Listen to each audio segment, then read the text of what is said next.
Hi, Prem. Hi Isha, how are you? I'm good. Welcome, viewers. This is Isha here again. We are discussing impact of generative AI on testing jobs with Prem. In part 1 video, we discussed business software and AI. Now we move on to generative AI. So, Prem, what is generative AI? Okay. So generative AI is sort of extension of artificial intelligence, machine learning, and those in basic technologies.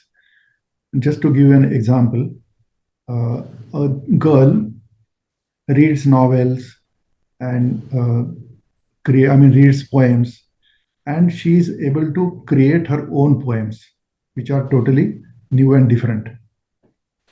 So generative AI also is able to create something new, which is completely different. So the way it works, suppose I want to say that I want to go for a walk. So how do I construct this in my mind? If I start by saying, I have decided to go for a walk. So when I say each word, the next word keeps coming to me, and it can happen in many different ways. I am going for a walk. I want to go for a walk. So different words. When I say I want, then next words will come up from inside, from the model, as so to say. So in generative AI, the basic model has input. Let us say we are talking about the natural language. So there's a natural language model of AI, and input a lot of queries are there on this model. So it will generate one token. That token, along with the existing queries, will again go into this model. It will generate the next token. And then these two tokens will be taken. So this will happen till the query is fully answered. So this is called generative AI. It's a very, very simple terms I am talking about it. So it is something built on top of the basic artificial intelligence model, right? And it has got many applications. So you can ask it to, for example, create a marketing strategy for the board meeting, or you can ask to create a new image, say company logo image, or you can ask it to create music, right? So many things can happen uh, because of this technology, and that is why there is so much of excitement about it. So then, are there any limitations of this technology? Yeah. So limitations of the technology, I mean, primarily there could be hallucination. So it can give something which doesn't make sense altogether, something out of the blue, or it could give something which is incorrect or unacceptable. For example, a generative AI model for natural language can come up with some abusive language, or it can come with some racial, consideration in the output. So it will be unacceptable. So these are some of the issues, uh, and because of that, what is happening is that the generative AI cannot be used directly. It always comes as an advice, and then a human has to evaluate it and use it, right? But still, in spite of that, there are a lot of places where it can be very, very useful. So apart from, as I told you, for planning, forecasting, analytics, then creating images, music, all these are very, very different type of applications, and creativity is the limit up to which you can make use of it. It also can do things which humans cannot do at times, because its knowledge base is so huge that humans do not have that kind of knowledge base. The other very interesting thing it can do is to generate code, software code, right? So these are the benefits and these are the limitations with which this technology is going ahead. You mentioned generative AI can generate code. Please tell me something more about that. As I told you just now, that an interesting application of generative AI is code development, code writing.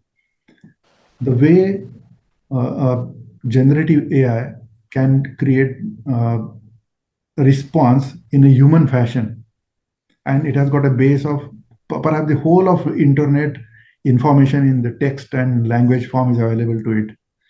So why can't it get input of various codes which are available throughout the world on various technologies, various platforms? So all this code, if it becomes available as data and input, it can generate a program as output. So that is precisely the way the models are trained, so that it can generate code. And these are very, very useful models. It can actually increase the productivity of developers by 20 to 40%. Only again, the word of caution, it will not generate code which can be used blindly.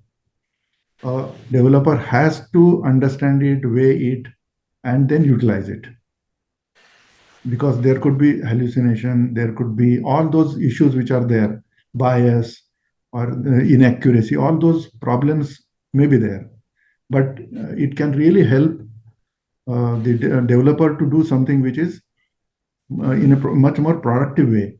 Also, many times there are complex applications, and even a less skilled person can also manage this application. That's another benefit of this code generation because of generative AI.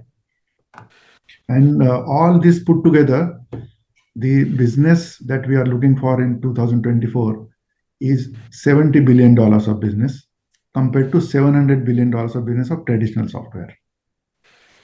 Right? Right. Great. So, having understood traditional business software and generative AI, we can bring our discussion now to testing jobs. What are some testing trends in the last decade? In the last decade, a lot of changes have happened in the field of software architecture, and consequently in the field of testing as well. A lot of new opportunities have opened up. Multifold increase has happened for the testing jobs, and the reasons are following. Traditionally, in the old time, I would say before 10 years, majority of the software was the nature of the software was sort of a monolith software with tightly coupled parts in it. So mostly the testers are involved for doing the when the system is ready, testers were involved. They will generally do user interface testing, or they will do batch testing. The integration and all this were the forte of the developers. With the advent of a new architecture where services have come into picture. So services are independent software which are running by itself, and such services work together to give a solution. Now these services are very well defined interfaces, and APIs are very well defined. Application programmer interfaces are defined. With this, it is possible for the testers to carry out testing of the services using certain tools. So the scope has now increased only from UI and the whole system. They also have to do testing of the services, API testing.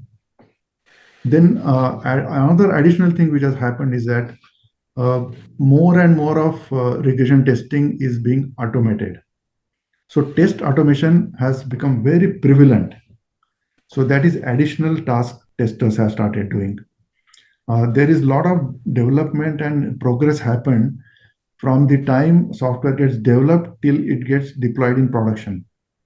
So earlier, the software was developed, it was handed over to testing, they used to hand it over to release, then it went to production, and then it was monitored. So they were all separate, isolated steps.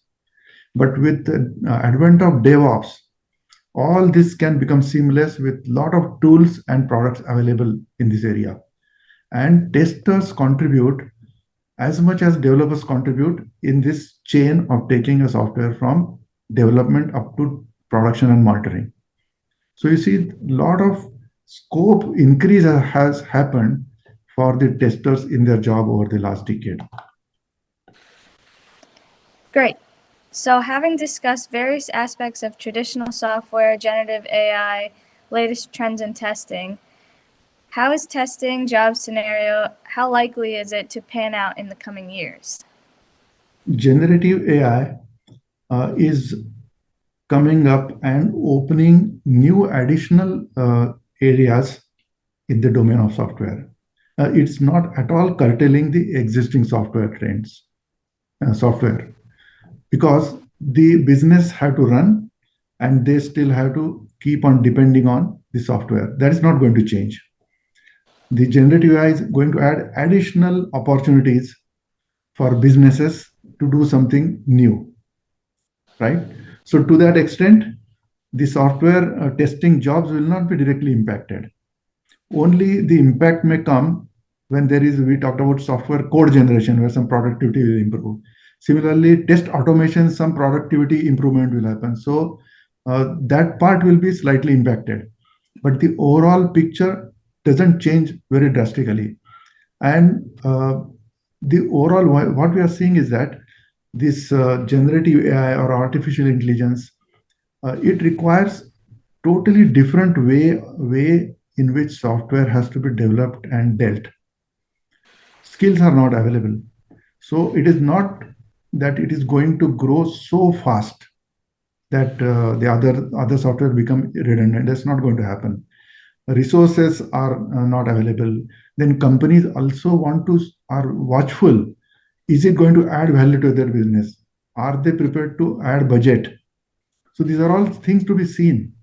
Then wherever humans are involved, the decision making, there is inertia in decision making. People want to watch and see whether it's giving results. So all this will require some time for the generative AI really to come into the software arena in a big way. So there is time. So what I feel overall in next 5 years, the testing field will not see any reduction in the jobs.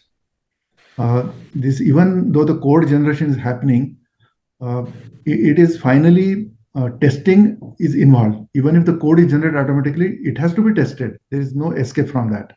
So that is not going away. And generative AI also will require a different kind of testing. How to test models, how to confirm that they are giving correct output. Some new area for testing will open up.